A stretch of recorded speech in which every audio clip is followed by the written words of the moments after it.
दोस्तों ऐसी वीडियोस को बनाने के लिए वीडियोस को लास्ट तक ज़रूर देखें और इस वीडियो में यूज़ होने वाले मटेरियल का लिंक आपको डिस्क्रिप्शन में मिल जाएगा। चलें आइए वीडियो को स्टार्ट करते हैं।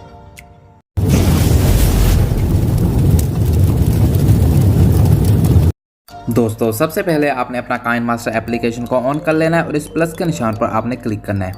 प्लस के निशान पर क्लिक करने के बाद यहाँ से आपने अपनी स्क्रीन साइज रेशियो सेलेक्ट कर लेना है। 69 वाले रेशियो सेलेक्ट कर लेना है।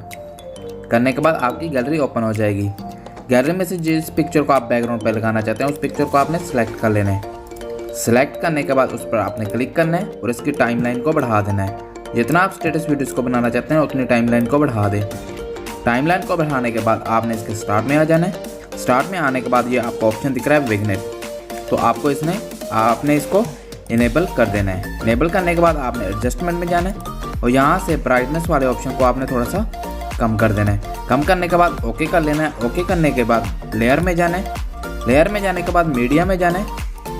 मीडिया में जाने के बाद यहाँ से आपने अपनी टेम्पलेट वीडियो को सिलेक्ट कर लेना है। सिलेक्ट करने के बाद आपने सीजर के साथ वाले ऑप्शन पर क्लिक करना है और यहाँ से इसको फुल स्क्रीन कर देना है। फुल स्क्रीन करने के बाद आपने स्प्लिट स्क्रीन पर क्लिक करना है। स्प्लिट स्क्रीन पर क्लिक करने के बाद आपने इसके लास्ट में आ जाना है। लास्ट में आने के बाद ये आपको ऑप्शन दिख रहा है ब्लाइंडिंग, तो आपने इसमें जाना है। इसमें जाने के बाद आपने इसको यहाँ से स्क्रीन कर देना है। स्क्रीन करने के बाद ओके कर लेना है। ओके करने के बाद लेयर में जाना है। लेयर में जाने के बाद मीडिया में जाना है और यहाँ से आपने दोबारा अपने पिक्चर को सिलेक्ट कर लेना है। सिलेक्ट करने के बाद इसकी टाइमलाइन को भी आपने बढ़ा देना है।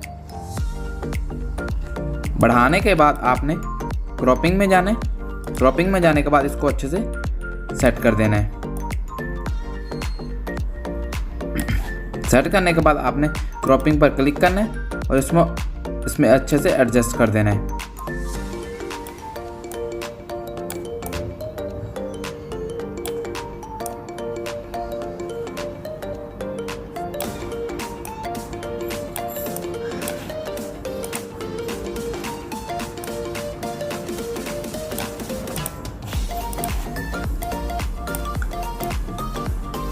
अच्छे से एडजस्ट करने के बाद आपको ये 3 डॉट दिख रहे होंगे।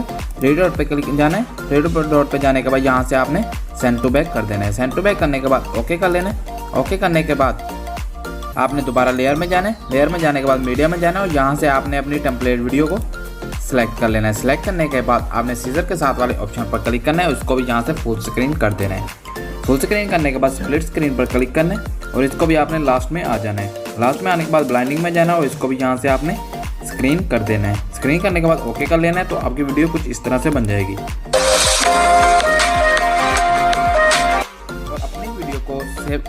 अपनी वीडियो के एक्स्ट्रा पार्ट को कट करने के लिए आपने वीडियो के लास्ट में आना है और अपनी वीडियोस के एक्स्ट्रा पार्ट पर क्लिक करना है और यहाँ से आपको सीजर में जाना है। सीजर में जाने के बाद ट्रिम टू राइट और प्ले एट पर आपने क्लिक कर देना है। इस तरह से अपनी वीडियो के एक्स्ट्रा पार्ट को आपने कट कर लेना है। कट करने के बाद अपनी वीडियोस को सेव करने के लिए आपने इस ऑप्शन पर क्लिक करना है। इस ऑप्शन पर क्लिक करने के बाद यहाँ से मर्जी से रेजोल्यूशन सेलेक्ट करनी है और यहाँ से एक्सपोर्ट कर लेना है, तो आपकी वीडियो आपके मोबाइल में सेव हो जाएगी। दोस्तों अगर वीडियो अच्छी लगी है तो चैनल को like, subscribe and bell icon को जरूर प्रेस कर दीजिए, क्योंकि हर नई आने वाली वीडियोस की अपडेट आपको मिल सके।